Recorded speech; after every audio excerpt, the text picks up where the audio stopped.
Il était 3 heures du matin quand le téléphone a sonné. Une sonnerie stridente qui a déchiré le silence épais de la nuit. Mon cœur a fait un bond, prémonitoire, comme si chaque cellule de mon corps savait que cette sonnerie marquerait un avant et un après. C'était ma fille, Clara, sa voix à peine un murmure, et brisée, tremblante d'une terreur si profonde qu'elle m'a glacée jusqu'aux os. « Maman, viens, s'il te plaît. Je ne peux plus. » Elle n'a pas dit un mot de plus. Mais dans le creux de ces quelques syllabes, j'ai entendu l'écho d'un cauchemar, d'une souffrance, indicible. Qu'avait-il fait cette fois-ci? L'homme qu'elle avait épousé, l'homme que j'avais cru bon, l'homme d'une famille si respectée, si puissante. Mon Dieu, qu'avait-il pu se passer pour qu'elle m'appelle ainsi, après des mois de silence, de sourires forcés, de regards fuyants? Comment en était-on arrivé là? Je me suis précipitée, les pieds nus sur le carrelage froid, mon esprit embrumé par le sommeil et une anxiété fulgurante. Le trajet jusqu'à sa maison, d'ordinaire une vingtaine de minutes, m'a semblé une éternité. Chaque virage était une torture, chaque feu rouge une attente insoutenable. Quand je suis arrivée, la porte était entr'ouverte, une fissure sombre dans la nuit. J'ai poussé doucement, le cœur battant à tout rompre, et suis entrée dans un silence pesant, un silence qui hurlait de douleur. C'était la même maison luxueuse, le même décor raffiné, mais quelque chose avait changé. L'air était lourd, saturé d'une odeur métallique, une odeur que je connaissais trop bien, l'odeur du sang. J'ai trouvé Clara recroquevillée dans la salle de bain, sa petite fille, Lily, endormie mais agitée dans ses bras. La pièce était en désordre. Des serviettes tachées jonchaient le sol, et la baignoire était remplie d'une eau rougeâtre. C'est là que je l'ai vue, la marque indélébile de l'horreur.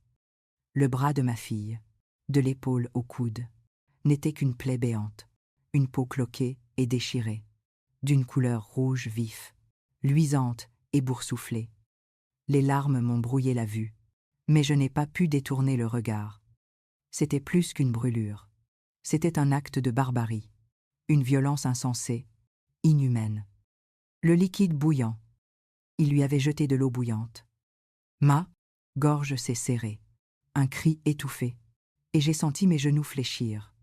Clara, les yeux rougis et cernés de larmes sèches, a levé son regard vers moi, un regard vide d'espoir, mais empli d'une détresse abyssale.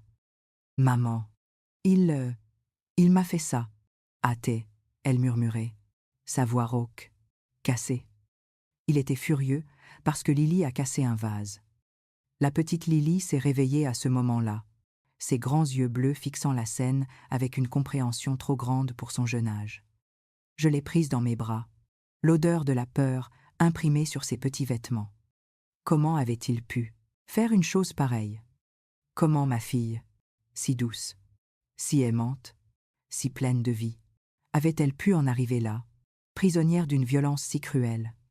Qui allait payer pour ça? Qui allait répondre de cet acte barbare? Le chemin vers l'hôpital fut un cauchemar éveillé.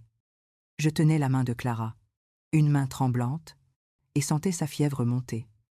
Lily, serrée contre moi à l'arrière, ne disait rien, mais ses petits doigts agrippaient ma chemise avec une force désespérée. À l'urgence, les regards des médecins et des infirmières se sont posés sur les blessures de Ma, et fille avec une gravité qui ne laissait aucun doute.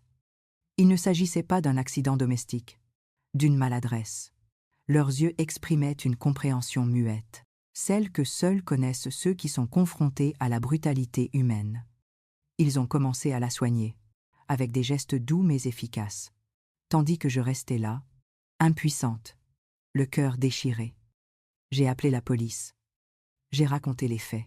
Ma voix tremblante mais ferme. Chaque mot un effort. Les agents ont pris des notes, leurs visages impassibles. Mais quand j'ai prononcé le nom de son mari, David, et celui de sa famille, les Dubois, un nom lourd de prestige et de pouvoir dans la ville, j'ai senti un léger changement dans leur attitude. Une hésitation, un regard déchangé, une légère rigidité. La famille Dubois. Ils possédaient une chaîne d'hôtels. des entreprises de construction, des contacts politiques influents. Ils étaient intouchables. Du moins, c'est ce qu'on disait. Le sentiment d'injustice a commencé à bouillir en moi, une rage froide qui menaçait de tout consumer. Les jours qui ont suivi ont été un flou de douleur et d'incertitude. Clara était sous le choc, physiquement et émotionnellement dévastée. Elle parlait à peine, ses yeux fixés sur un point lointain, comme si elle était encore là-bas, dans l'horreur de la nuit. Lily, ma petite fille, était terrorisée. Elle se réveillait la nuit en hurlant, appelant sa maman, se blottissant contre moi avec une peur panique. Il fallait agir. Je devais faire quelque chose. Je ne pouvais pas laisser cette injustice s'installer.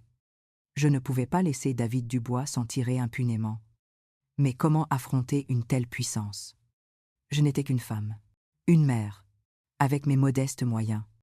J'ai repensé à une connaissance, un homme que j'avais rencontré il y a quelques années par l'intermédiaire d'une ancienne collègue. Son nom était Marc Mercier, et il était réputé pour sa connaissance des rouages complexes de la justice, des zones d'ombre du droit. Comme on disait, il n'était pas avocat, mais consultant, spécialisé dans les affaires délicates, celles où le pouvoir et l'argent tentaient d'étouffer la vérité. C'était un homme discret, avec des lunettes fines posées sur un nez aquilin, une barbe soignée et des yeux d'une intelligence perçante.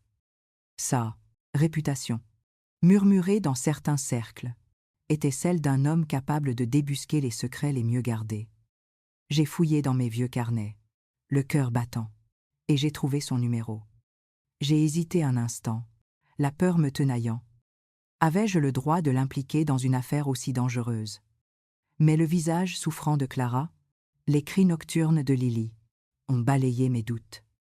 J'ai composé le numéro, ma main tremblante. Il a répondu après quelques sonneries.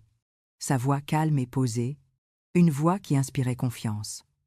J'ai raconté mon histoire, l'histoire de Clara, l'horreur de ses blessures, le nom de David Dubois, la puissance de sa famille. Marc a écouté sans m'interrompre. Ses silences étaient attentifs, lourds de sens. Quand j'ai eu fini, il a simplement dit « Je comprends. Je vais voir ce que je peux faire. Venez me rencontrer demain matin, à mon bureau. » Ite bison sané, en serre au lard et les viseux, au lard et les seins et les œufs. Le lendemain, je me suis rendu à son bureau, une petite pièce discrète dans un immeuble ancien du centre-ville. L'atmosphère était studieuse, des livres partout, des piles de dossiers. Marc m'attendait. Il m'a offert un café, et nous nous sommes assis. Il m'a posé des questions précises, sur les événements, sur la vie de Clara avec David, sur la famille Dubois. J'ai raconté tout ce que je savais, les petites mesquineries, les manipulations, le contrôle progressif exercé par David sur ma fille, l'isolement, les mots blessants. Il y avait eu des signes, bien sûr, toujours des signes, mais l'amour et la naïveté, et le prestige de la famille Dubois, avaient obscurci mon jugement. Le jugement de Clara, la violence domestique est un cancer silencieux, a dit Marc. C'est, les yeux fixant les miens avec une intensité troublante. Et quand elle est exercée par quelqu'un d'une famille influente, elle devient presque impossible à prouver sans une stratégie irréprochable. Ils vont tout faire pour la faire taire, pour étouffer l'affaire. Nous devons être plus malins, plus déterminés. Il a esquissé un plan. Il fallait des preuves solides, des preuves irréfutables. Pas seulement le témoignage de Clara, qui serait facilement discrédité par leurs avocats, mais des faits concrets. Il a commencé par se renseigner sur David Dubois, pas seulement sur ses activités publiques, mais sur les zones d'ombre, les rumeurs, les associations. Il a fouillé, interrogé des contacts, croisé des informations. Au début, rien d'évident, juste des bribes, des murmures. David était le fils prodigue, l'héritier désigné, l'homme d'affaires brillant, mais Marc était tenace. Il a insisté sur les transactions financières des entreprises des Dubois. Il y avait souvent des petits arrangements, des passe-droits, dans les grandes familles, des choses qu'on passait sous silence. Quelques semaines plus tard, Marc est revenu vers moi, l'air plus grave. J'ai trouvé quelque chose, a-t-il dit, pas directement lié à la violence. Mais cela pourrait être une clé. David Dubois, il y a quelques années, a géré un fonds d'investissement pour la famille. Il y a des anomalies, de petites sommes qui ont disparu, puis sont réapparues sur des comptes offshore, des investissements fantômes. Rien de très spectaculaire, mais suffisant pour attirer l'attention de l'administration fiscale. Il a expliqué que ces irrégularités, même mineures au regard de la fortune des Dubois, étaient une faiblesse, une fissure dans leur armure. La famille, soucieuse de son image, de sa réputation, ne tolérerait pas qu'une enquête financière sérieuse entache son nom. Nous avons travaillé ensemble, Marc et moi, des nuits entières. Il m'a appris à chercher, à croiser les informations, à comprendre les mécanismes financiers. Je n'avais jamais imaginé que le monde des chiffres pouvait être si impitoyable. Chaque document épluché, chaque conversation enregistrée avec prudence, chaque témoin potentiel identifié, était une victoire minuscule, une lueur d'espoir. Pendant ce temps, Clara commençait, lentement à se remettre de ses blessures physiques. Ses brûlures guérissaient, mais les cicatrices restaient, un rappel constant de l'horreur. Ses yeux, cependant, retrouvaient un peu de leur éclat, un peu de cette détermination que je lui avais connue. Elle voyait ma ténacité, ma colère, et une étincelle s'est rallumée en elle. Un jour, Marc a contacté un journaliste indépendant qu'il connaissait, un homme réputé pour son intégrité et sa capacité à déterrer des scandales. Nous lui avons fourni les informations sur les malversations financières de David Dubois. Au début, le journaliste était sceptique, habitué aux rumeurs infondées. Mais Marc avait tout préparé. Des preuves irréfutables, des documents scannés, des extraits de comptes. Le journaliste a mené sa propre enquête, discrètement. Et un matin, l'article est paru. Une première petite mention dans la presse locale. Une allusion aux pratiques douteuses d'un jeune héritier bien connu. Puis, les informations ont commencé à circuler, à prendre de l'ampleur.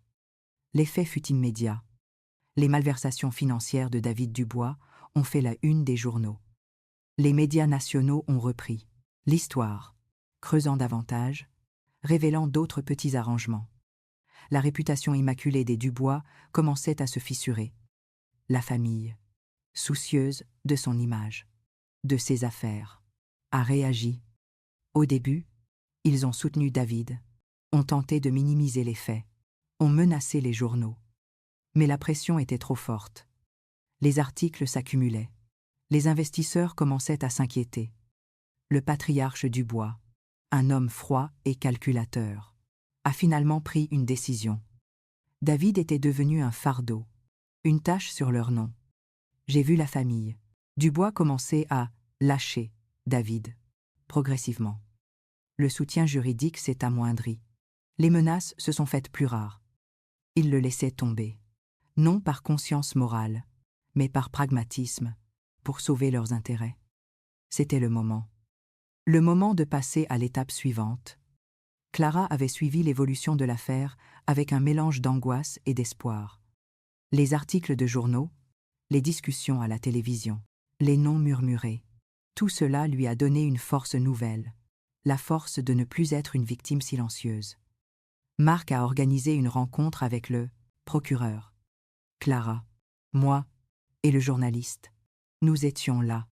Les preuves de la violence étaient là, bien sûr. Les photos des blessures de Clara, son rapport médical. Mais c'étaient les preuves des délits financiers qui ont ouvert la porte, qui ont donné au procureur la marge de manœuvre nécessaire pour s'attaquer à un homme aussi bien connecté. Clara a parlé. Elle a raconté l'horreur de cette nuit-là, la douleur, la terreur, mais aussi les années de contrôle, de dénigrement, de violence psychologique, qui avaient précédé. Elle a parlé avec une dignité incroyable. Ses cicatrices visibles sur son bras, un témoignage silencieux mais puissant. Sa voix, bien que parfois tremblante, portait le poids de sa souffrance, mais aussi une détermination nouvelle, Une soif de justice. Le procureur a écouté attentivement, posant des questions précises, sans jugement. Il a vu la sincérité de Clara, la solidité de nos preuves, la faille que les révélations financières avaient ouverte. Il a promis d'agir.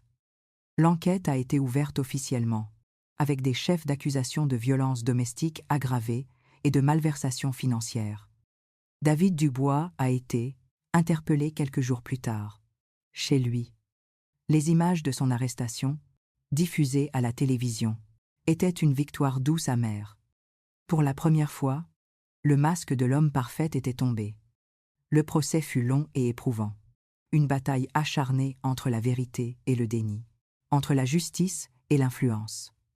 La famille Dubois avait engagé des avocats réputés et des machines de guerre juridiques pour défendre David. Ils ont tenté de discréditer Clara, de la présenter comme une femme instable, manipulatrice, à la recherche d'argent. Ils ont attaqué sa crédibilité, ses témoins, ses motivations. Ils ont mis en doute l'authenticité des preuves financières, dénonçant un complot, une machination, mais nous étions prêts. Marc avait anticipé leurs mouvements, avait préparé des contre-arguments, des preuves supplémentaires. Clara a témoigné avec un courage qui m'a empli de fierté. Elle a décrit chaque détail de l'agression, la douleur insupportable, la peur pour sa vie et celle de Lily. Elle a montré ses cicatrices, non pas comme des blessures à cacher, mais comme des preuves irréfutables de la barbarie qu'elle avait subie. Sa voix était ferme, même si les larmes perlaient parfois. Les experts médicaux ont confirmé la nature de ces brûlures, leur origine non accidentelle.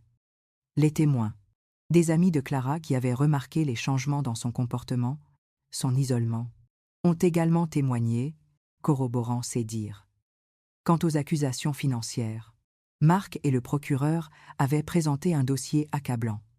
Des montagnes de documents, des relevés bancaires, des emails, des témoignages d'anciens employés qui avaient remarqué les pratiques douteuses de David Dubois. Les avocats des Dubois ont eu beau crier au complot. Les preuves étaient trop nombreuses, trop précises, trop accablantes.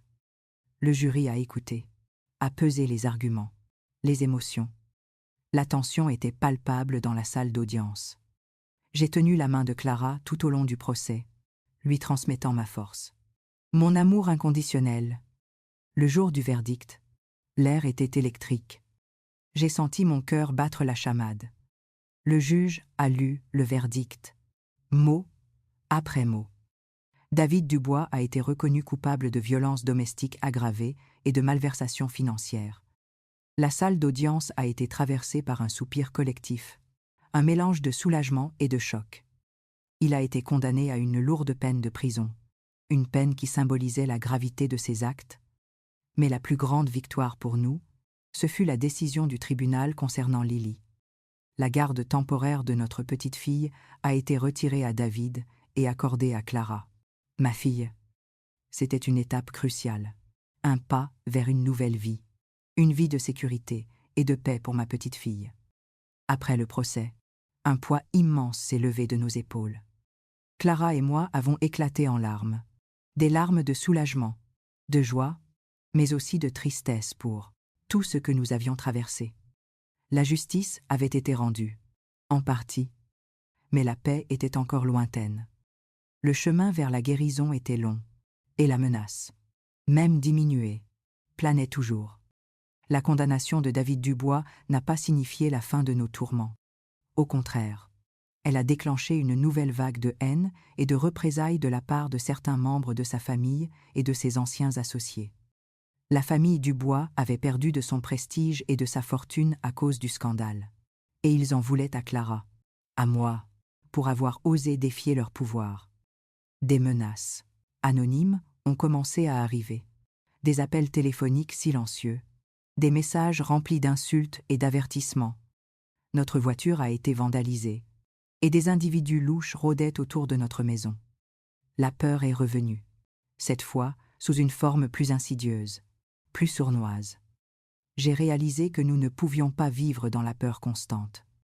Je devais nous protéger, moi Clara, et surtout Lily. J'ai contacté Marc à nouveau. Nous devons être proactifs. Ah, il dit. La police ne peut pas vous protéger 24 heures sur 24. Vous devez apprendre à vous défendre.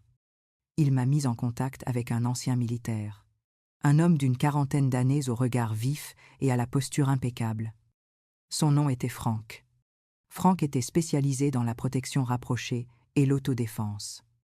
Il a accepté de nous entraîner, Clara et moi, avec une discrétion absolue.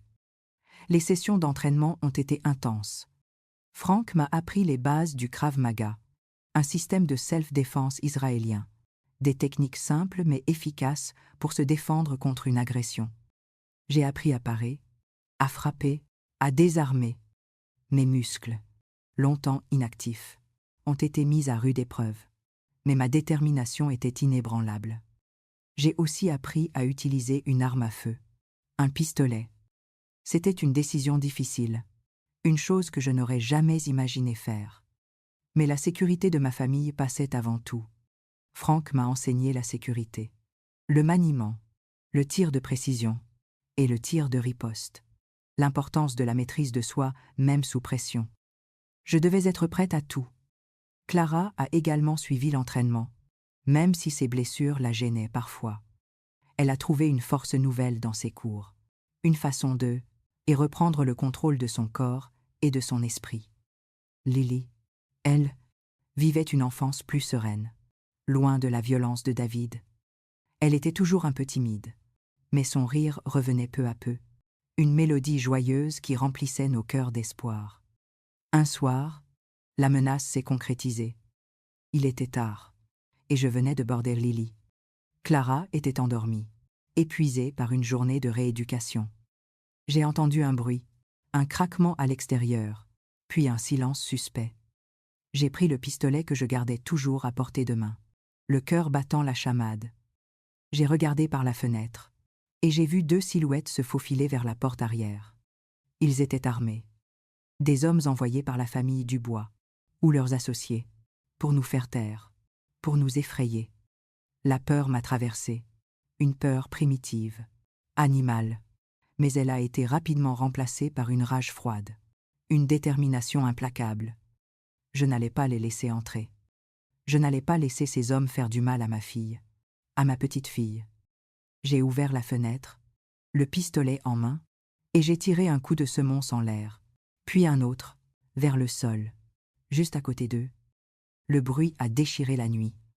Les hommes ont été pris par surprise, leurs visages s'illuminant un instant sous la lumière du porche. Ils ne s'attendaient pas à ça. Ils pensaient affronter 2 femmes sans défense. Ils se sont trompés. J'ai crié, ma voix ferme et forte. Ne faites pas un pas de plus. J'ai appelé la police. Ils sont en route. J'avais en effet appuyé sur le bouton d'urgence que Franck m'avait conseillé d'installer. Les hommes ont hésité, puis ont tenté de s'enfuir. J'ai tiré un autre coup de semonce. Et cette fois, l'un, 2 a trébuché. La police est arrivée quelques minutes plus tard. Sirène hurlante. Ils ont rapidement appréhendé les intrus, qui se sont avérés être des anciens gardes du corps à la solde des Dubois, cherchant à se venger pour la réputation ternie de leurs employeurs. Cet incident, bien que terrifiant, a été un tournant. Il a prouvé notre détermination, notre capacité à nous défendre. Après cet événement, Marc nous a conseillé de déménager, de quitter cette ville où les ombres du passé continuaient de nous hanter. C'était une décision difficile, mais nécessaire. Nous avons vendu notre maison, et avec l'argent, nous avons acheté une petite ferme isolée à la campagne. Loin, très loin de l'influence des Dubois. C'était un endroit paisible, avec de vastes champs, des animaux et l'air frais. Lily a adoré ce changement. Elle a retrouvé sa joie de vivre, courant dans les prés, jouant avec les chèvres et les poules. Ses cauchemars se sont estompés. Ses rires sont devenus plus francs. Clara et moi avons commencé une nouvelle vie. Les cicatrices de Clara, bien que toujours présentes, ont commencé à s'estomper. Elle a appris à les accepter, à les voir non pas comme une marque de honte, mais comme un témoignage de sa résilience. Nous avons passé nos journées à retaper la ferme, à cultiver un jardin, à prendre soin des animaux. C'était un travail physique, mais gratifiant. Nos corps fatigués le soir, mais nos esprits apaisés. Un soir, en tricotant des pulls pour Lily, Clara a eu une idée. Elle avait toujours aimé tricoter. C'était une activité apaisante pour elle. « Maman, hâtée, elle dit, ses yeux brillants d'une nouvelle flamme. Et si nous utilisions notre expérience, notre histoire, pour aider d'autres femmes ?» C'est ainsi qu'est né le refuge des Tisserandes, un centre d'accueil pour femmes victimes de violences domestiques. Nous avons transformé une partie de la ferme en atelier, en chambre confortable. Nous avons contacté des associations, des avocats, des psychologues. L'idée était simple: offrir un refuge sûr, loin de la violence, mais aussi un soutien juridique, psychologique et une formation professionnelle. Le tricot était au cœur de notre projet. Nous avons enseigné le tricot, le crochet, la couture, aux femmes qui venaient chez nous. C'était plus qu'un simple passe-temps, c'était une thérapie, un moyen de se reconstruire, de retrouver confiance en soi, de créer quelque chose de beau de ses propres mains. Elles ont appris à vendre leurs créations, à gagner leur vie, à redevenir indépendantes. Le refuge des Tisserandes est devenu un lieu de renaissance, un endroit où les femmes pouvaient échanger leurs histoires, se soutenir mutuellement et retrouver la force de se battre pour leur liberté. Chaque sourire retrouvé, chaque femme qui quittait le refuge, forte et indépendante, était une victoire. Quelques années plus tard, une nouvelle est tombée. David Dubois était mort en prison, d'une maladie contractée derrière les barreaux. Quand j'ai entendu la nouvelle, j'ai ressenti un étrange mélange d'émotions. Il n'y avait pas de joie, pas de haine, juste un profond soupir de soulagement. La menace, cette ombre persistante qui planait sur nos vies, était enfin dissipée. La peur, cette compagne silencieuse de nos nuits, s'est envolée. Clara et moi, nous sommes regardés, et j'ai vu dans ses yeux la même paix que je ressentais. Nous avions choisi de ne pas laisser la haine nous consumer. Nous avions choisi de transformer notre douleur en action, notre expérience en aide pour les autres. Nous avons continué notre travail au refuge des Tisserandes, avec une détermination renouvelée. Mon parcours, le parcours de Clara, n'a pas été facile. Il a été jalonné de larmes, de peur, de doutes, mais il a aussi été rempli d'amour, de courage, de solidarité. J'ai appris que la justice ne se trouve pas seulement dans les salles d'audience, dans les verdicts des juges. Elle se trouve aussi dans la solidarité des femmes, dans le pouvoir infini de l'amour maternel, dans la capacité de transformer la douleur en une force inébranlable pour mettre fin à la violence. Nous avons prouvé que même face aux pouvoirs les plus imposants, la vérité et l'amour peuvent l'emporter, ouvrant la voie à une nouvelle aube, à une vie de paix et de sens. Notre histoire est un témoignage que même les blessures les plus profondes peuvent guérir, et que de la cendre du désespoir peut renaître une espérance plus forte, plus brillante que jamais.